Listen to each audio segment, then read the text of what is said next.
You may be seated. And at this time, I also give Rabbi Kenter the floor to share some words and teachings of Torah this morning. Shabbat Shalom. Shabbat Shalom. It's so wonderful to be together with all of you this Shabbat, and I can't wait to share the high holidays with you in, not quite enough days for those of us who are getting ready for them. There's something somewhat unusual about the Torah reading that we read on this particular week, whether the triennial that we did today or in the full reading as well, which is this morning we had two wonderful Torah readers. So we had Bill and Adele both did a fantastic job reading Torah today. And you would go in and say, oh my God, I can't believe that Bill read 6 aliyot and Adele read 1 aliyah. But when you look at the length of the 1 aliyah compared to the length of the 6 aliyot, they are almost exactly the same. And so you would ask, if you're dividing up the aliyot, why are you dividing up the aliyot in such a way that there are 3-verse aliyot and 4-verse aliyot and things like that? And then we get to an 8-page aliyah as part of our Torah reading today as well. And the reason for that, as Adele explained in the introduction in the beginning of her particular aliyah, is that it is the tochacha, it is the curses, it is the rebuke that the Jewish people have. And the idea is that we want to put all of that rebuke into one aliyah.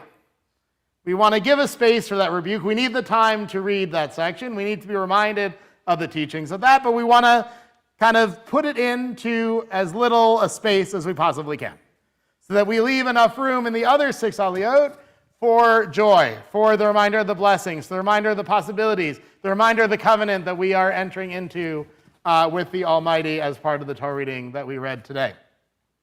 And interestingly, this idea of saying we need to make space for, but not all the space for, we do in the Jewish calendar as well.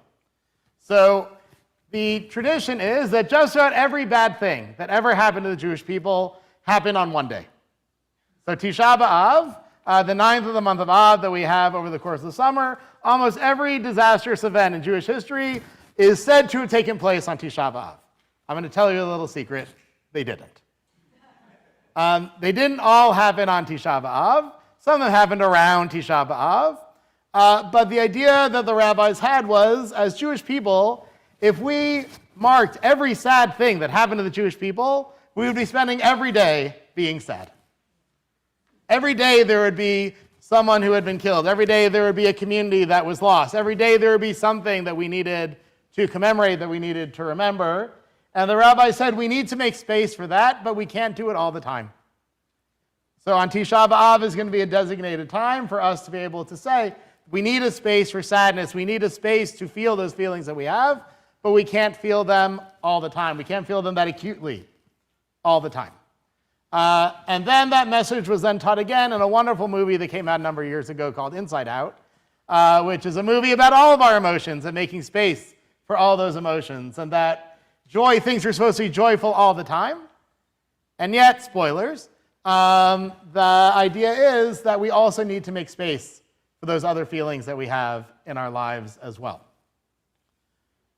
In a world that can be often challenging, in a world that can often depress us, in a world that is full of events that can overwhelm us, we need to take to heart the message that the rabbis have taught us for millennia, which is both parts of this idea, which is when we are feeling those feelings, we need to make space to feel those feelings.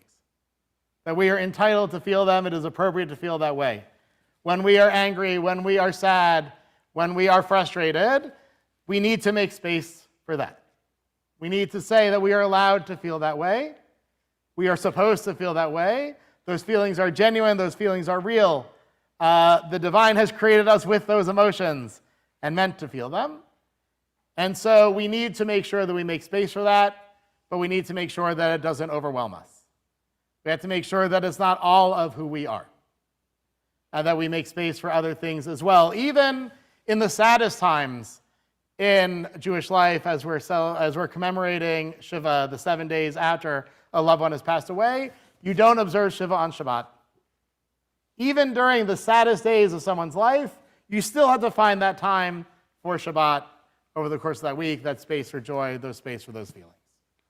And so for me, as someone who often looks at the world in which we live and can get frustrated, looks at the world in which I live and gets depressed, look at the world in which I live and can feel all of those feelings because they're real and appropriate and genuine to feel that way. I make a point, and I hope we all can, to have spaces to be able to share that with people that we love, with people that we care about, with people that we trust, to be able to share those feelings so we don't feel them alone, which is at the heart of Jewish life, which is that we don't do anything alone. We do it together with our friends, our family, and our community. But at the same time, my hope and my prayer for all of us is that we don't allow those feelings to overwhelm us, even on days where it can feel particularly overwhelming. That we don't allow those feelings to subsume us, to take away all those other positive and wonderful things that we have the privilege to have as part of our lives.